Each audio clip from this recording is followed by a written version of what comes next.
Hello and welcome to Film Companion South. In this episode of Us we are going to be talking about Kadaram Kondan and Aadai with a special guest, everyone's favorite android, Vishal Menon. That's what they called him in the YouTube comments of one of his videos, and so the name has stuck. Vishal, you want to take the first question? Yeah, okay. So Mohammed Jamir, he asks, okay, he watched Point Blank and he says the film was more about the doctor. Right. Whereas Kadaram Kondan couldn't decide if it wanted to be more about Vikram or Abi. Would KK have worked out better had they cast a bigger star to play Vasu? Or did it ultimately boil down to how the roles were written? What do you think? I think it's true. I've seen bits of the English Point Blank on Netflix. Right. And it felt like it's about two equals.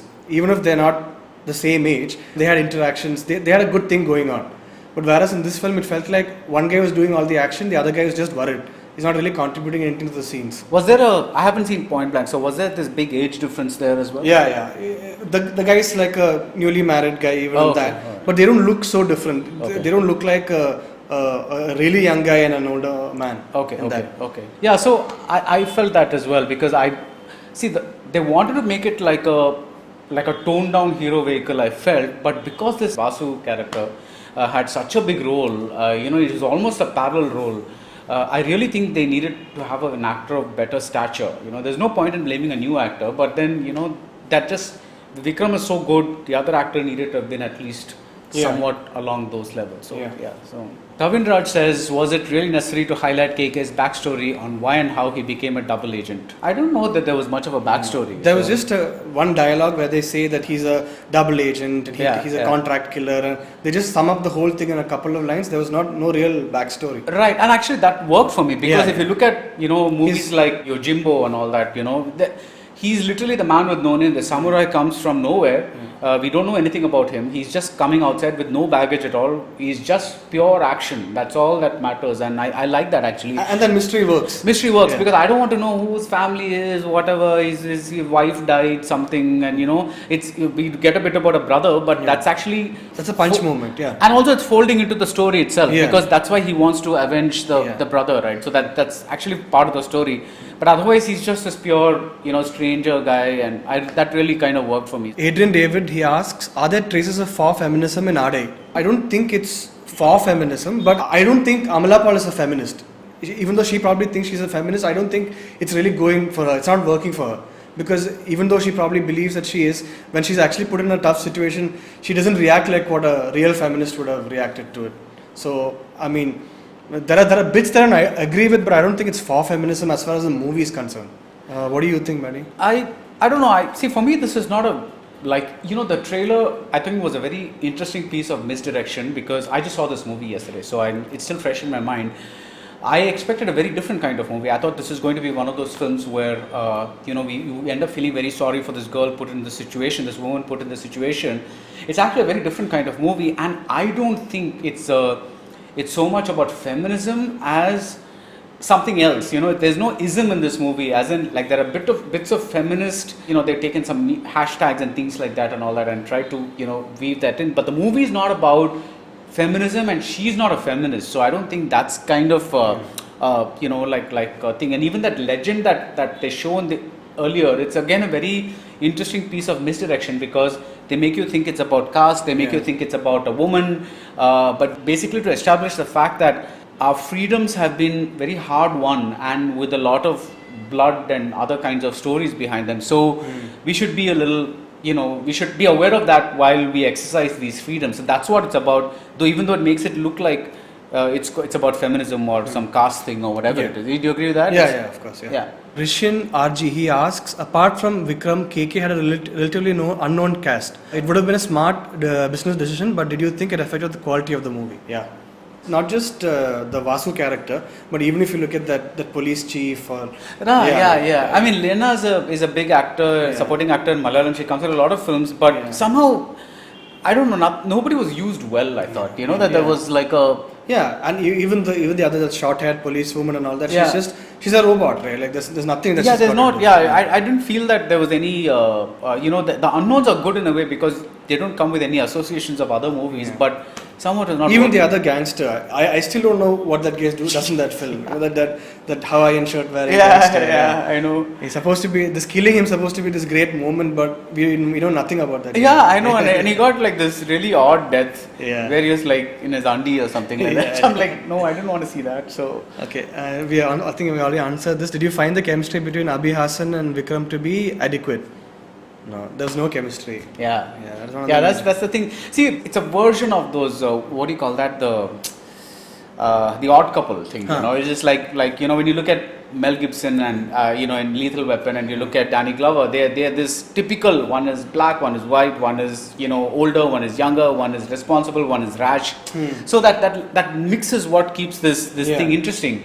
But here They're supposed to, at least in some points, they're supposed to come together like a team, right? Yeah. It never happens. Lata Rajshekar says there's a staged feel throughout the movie Kadaram Kondan. Where is the flaw?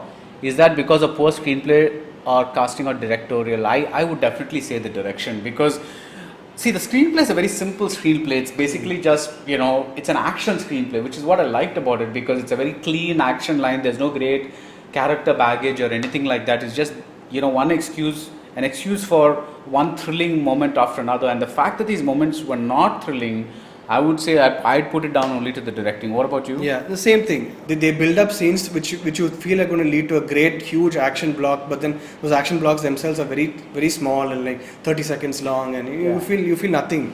Yeah, and I liked in concept this. There are two places where the screenplay is like it's intercutting between two events. Like something's happening with Vikram, something's happening with that Vasu. Vasu. Something's happening with Akshara Haasan. Akshara, and something's happening. So that's nice, but that was just something was not gelling, because you didn't feel that thing, because it should have been one huge set piece after another, but that wasn't coming through at all. So. And she talks about staging also. Even if you look at how things happen inside that police headquarters, it felt so like artificial. The crowd inside the police headquarters and the way everything was supposed to look so messy and so quick. It just didn't work at that time. My favorite bit of bad staging is when this cop is beating up Vasu at the end, and this Abi Hassan character.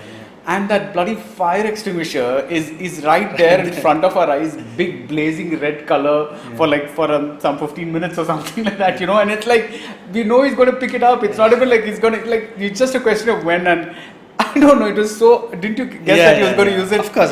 Yeah, it was so obvious that he's going to take that fire extinguisher and use it, but for some reason that scene just went on and on. So Vimal Lakshman, he asked, is Aadai caught between two issues of freedom? One that intruding others' privacy, and one that's about one's own privacy. Even as the film stands against, it didn't stand for B, rather it writes on history, Nangeli's story, for its difference against B, strange. I know, it's a confusing question. Is Aadai caught between two issues of freedom? One that's intruding others' privacy, which is all the prank and all that. Yeah, I don't think it's about that at all. I don't think it's about that freedom to. Yeah, I mean, in the sense that yes, it says that you should use your freedom responsibly. Yeah. One's own privacy. Which is when she's locked up in the. Okay. Even as the film stands against the first one, that is others' privacy. It didn't stand for one's own privacy. I think that didn't bother me at all, because I didn't see it as an issue of privacy. I just that's an angle that it didn't occur to me at all. I looked at it as a story of a woman who basically is all bluster, right? She's like, I can do this, I can do that, I can take off my clothes and I can do this and all that. But when she actually finds herself in that situation, she finds that she's not that person. She's like she's got these things about Manam and this and that and all. And I thought that was really interesting in the movie, because it would have been very easy to kind of what she is, what she presents. So the first half leads us to expect a certain kind of Kamini, and it builds that image of Kamini to us, because she's brash to her mother, she's brash to that boy who likes her, and I just like your bike, I don't like you. And she's brash to everybody, and she's horrible to that Jennifer, because she locks her up in a bathroom or something like that. But at the end of when the second half begins, she is as vulnerable as this other girl would have probably been, in that situation. So I thought that's a great bit of twisting, because it says that the face that we put to the outside world is not necessarily our real face, and when everything comes off, when our naked self is what we truly are. That's what I thought was the film was about for me. How did you look at that whole that change of Amala from one to another. I know. Yeah, it is fascinating. That's not what you expect. Right. I mean, you expect her to be really clever. Expect her to not give a shit about what other people are going to think. Right. But she was nervous. She was worried. Yeah. And she's so conscious about, even when she moves from one room to another, she's so conscious about the fact that she's really protecting her body. And, it's not the Amala that she probably thought she was herself. Yeah. So that's what's fascinating, because she probably thought she's this very cool rock star person and all that kind of stuff, but she's not. And so it's. But somewhere I found it a little strange that she keeps thinking about the fact that she's doing this because she doesn't want to embarrass her mother. But that's just one scene. That's just one scene. Yeah. But I thought that kind of sticks out in a film like this, because I really, that worked for me. I'll tell you. Oh, okay. Why did it stick out for you? Because at that time you're thinking she's not a shy person, but she's only shy because her mother would feel very bad if people are going to find her naked on the road or something like that. No. But I got in. See, then she wouldn't be behaving like that in that room, right? Because she's really trying her hardest to the thing is, like, if you're a guy, right, your first instinct would be to like cover your the privates, because that's really, like, it doesn't matter, like, I mean, unless you're at home or something like that. That's and she's doing that, she's covering her chest, and she's covering her private, so even she's feeling that. Yeah, correct. But now she's getting an idea of what the mother probably would feel like, because she's never thought about her mother before. I know, correct. And now she's actually thinking about her mother. So that way she's actually, like, if I'm feeling this bad about the situation, and I'm this relatively progressive person, imagine how bad my mother would feel if this is how, I don't know, that's where... that makes sense, That's the way I looked at it, and not some, so... Johan Sujit asks, there have been many thriller films where the backstory is unconvincing. Why do you think most writers fail here? Is it because they restrict themselves from exploring more theories, or is it because they have decided that this is how the movie should end? I thought that was very convenient. I didn't, that last 10-15 minutes of that film really didn't work for me. It's exactly how every film somehow justifies everything that has happened in the film. The surprise is completely gone. And if you're speaking about the backstory where the other girl, the IAS girl, is talking about how she came from far and all that, that somehow worked for me because there's some context and you kind of understand why she's behaving this way. But then when they show that small little backstory about how she came and how she planned the whole thing, that just like really took me away from the film. I got really disappointed with that whole 5 minutes where she's setting everything up and all that. So I don't know which one specifically he's talking about. But the other thing kind of worked for me, the fact that she's a small village girl who comes and who tries to help her. Right. I didn't find it, because one of the things that I was curious about in the film is, okay, there's going to be a spoiler here in case you haven't seen, so just till I finish, in case you haven't seen the film, you might want to be careful about this. I was thinking, how come this is an office and there's not even a newspaper or anything there? And I thought, my God, that's really odd. There's not a poster. It's a media office. There's no, there's nothing. There's literally it's somebody's how can an office be this empty? Even if they are, even if you're moving house and you leave your house and go to another house, there's always going to be some cardboard box, some paper, something, and so I was looking forward to that answer. Luckily, that answer came. It didn't bother me as much because they did show that she was a part of this Swiggy kind of. It's what's interesting. The cameraman hasn't seen the movie, so he's shutting his ears because he doesn't want to hear the story. So anyway, so it didn't bother me that much because she has come there. She realizes that, oh, this is where this person works, and and that thing has been boiling inside her. That is why I liked it, that there were two instances of her. The first time that happens, that's not why she wants revenge. She lets it go. But the second time, when her mother is about to faint, and that's when somebody says, oh, it's a prank, right?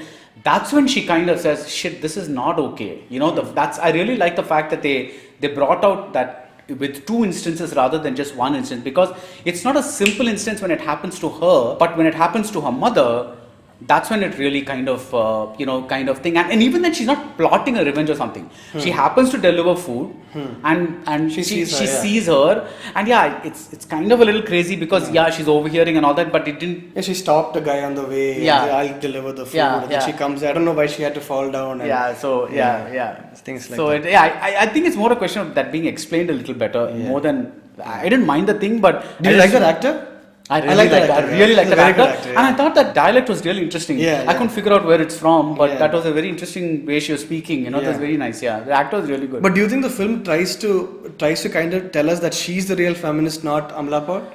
But that's what I'm saying. It's not a feminist thing at all. Yeah. It's a humanist thing. Correct. Yeah, it's not about like feminism so much as freedoms and what we should do to like exercise these freedoms. No, but don't they suggest that look at this woman, she's used her freedom correctly compared to you, who's just riding a bike and playing pranks on people. But look at her, she's done so much more with her life.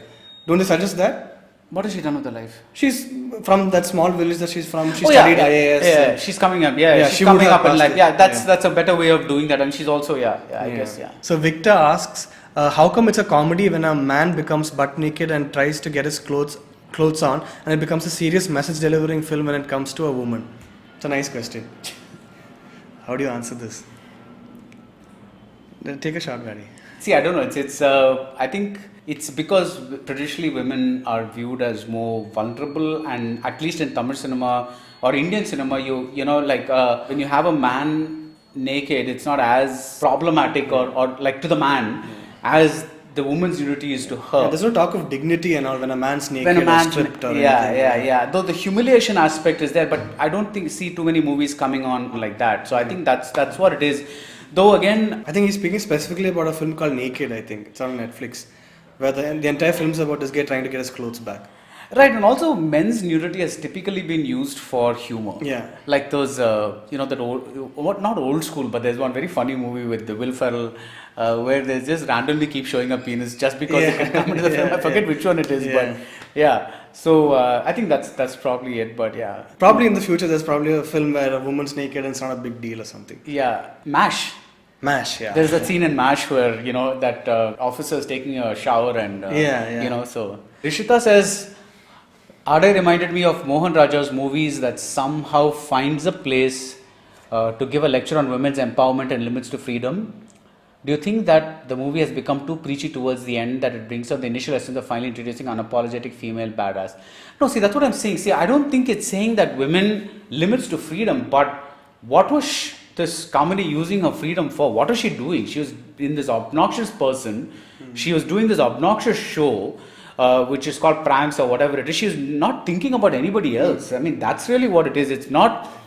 Can she be that? Of course she can be that. Nobody's saying she cannot be that. But she was not a very likable person. And this movie is basically a morality tale where the protagonist is not a likable person. That's the whole thing. And that's what I liked about this film. That usually when you look at a movie like Trapped, you feel, oh my God, poor guy, what happened and all. In this, I was like torn between, damn, you deserve it, and like, oh God, what is she going to do? Because it's like she's been so obnoxious, so horrible in the first half, and a really brave character for somebody to write and for a heroine to play, because it's like usually the women in our films are so coddled, and they want to be presented as like these things. And if you look at how they're all like empowered and social message doing things and all that, and this is not that at all. She's like a dick, complete very dickish kind of person, and I love that somebody actually thought of this woman and went ahead with it. So I didn't think it was the messages were more random things coming in, like in the end when this character talks about ice bucket challenge and free the nipple, and I was like, okay, that's not really this movie. That's what those things were kind of overlapping in a way that it's not this movie, but otherwise I didn't have a problem with the thing. And it's true. It's like she gets a lecture in the end, and she kind of changes as a person after that lecture. No, but also because she's not just lectured, because she's experienced it, right? Yeah, of course. So, like, what is it when something happens to us that we've been doing to other people? That makes her think. Yeah. You spend 40 minutes or whatever the time is like that. Yeah. It's not just the lecture that changes her; it's the experience. Yeah, correct. Yeah. So. But in a sense, is it okay to interpret that whole thing as a prank that she gets in return? But this woman was more like, I want to show you what it is, not like a prank. But that's the feel is the same as the victim of a prank, right? Okay, yeah. Even though she's not laughing at the end. Yeah. It's like, because it's not laughing matter. Yeah, correct. It's like, see, basically, if this happens to you, I'm not laughing, dude, because I did this to you and I want you to feel how Learn a horrible, lesson, and so horrible it is. Yeah. So, yeah. So Sharath asks, it has legitimately been 8 years since a good Vikram movie came out. The last decent one was Deva Tirumagal. Do you think Vikram is completely wasting his acting talent on mindless action masala films? I feel so. I feel so. I always feel that he's there and his movies are here. I really like the way he acted in Kadaram Kondan because I felt even the way he was rolling his cigar and the way he was like letting out that smoke, and he just works on this character, and I always feel, my God, you do so much hard work for your role. Why can't you do as much hard work in selecting a script or a director? Just like it's. But he was always like that. That's what I don't understand. When people talk about Vikram, I understand that people say that about Surya, but Vikram's a guy who really quickly jumped into that masala movie mold, right? But he was doing good ones, right? See, Sami is a damn good masala movie. Yeah. It's like Dhool is a fantastic masala movie. No, I agree with that, but I'm saying it's not like a guy who really who became a star slowly. He's a guy who became a star almost overnight, even though, after Setu at least. Yeah. So, he was always a guy who chooses these kind of films. So, it's not like Vikram was a guy who chose great, say, Onion, all the films that they're talking about are huge masala films, even though it required acting. So, this is not a film that I don't think Vikram would have chosen, even if he was in the peak of his career. But actually speaking, this had potential because while you're choosing the film, let's assume that he probably saw Point Blank and he said, okay, this is a great role, this is a great movie, and I haven't seen it, you have, but he probably thought this is great, but then he cannot be blamed for the casting that went wrong, and he cannot be blamed for the direction that was off. So that, at least compared to his Patti Endrathukkulla or Sketch. Yeah. Compared to those things, this, I actually thought this was, not that I liked it, but at least it was, somewhat better. So And I don't think he can go back to doing those 5 crore, 10 crore films either. He's too big a star. He's got an opening in 2 states, so he's only going to be choosing these kind of films. But I don't know what he should do differently so that he gets a few hits under his belt. Yeah, and this is a very interesting situation, because technically speaking, you have a star whose son is now going to become a hero. Yeah. So you are having another generation of that family coming into thing. Yeah. So yes, Shivaji was still playing the hero when Prabhu came on, all that. But the point is, Shivaji had moved on to slightly older roles. So Vikram, I don't know, is he going to try to find, how Kamal has been doing these slightly ageless roles, where he's not exactly an old man, but he's not young either. Correct. He's like, when you look at Uttama Villain or something like that, it's a little indeterminate. He's got kids and he's not, so that age is a little, a thing. So he's got to find those kinds of roles, I think, and kind of that will make him. Those are star roles, but they're not necessarily, And he hasn't even done a really acting movie in a long time, right? Maybe to an extent, was an acting movie, but then he hasn't chosen a really acting-oriented movie in a very long time. Yeah. So anyway, good luck to him, I guess. So, thank you for watching Ask BR. Thank you, Vishal, for being on the show. So, see you in the next episode of Ask BR. Until then, keep watching Film Companion South.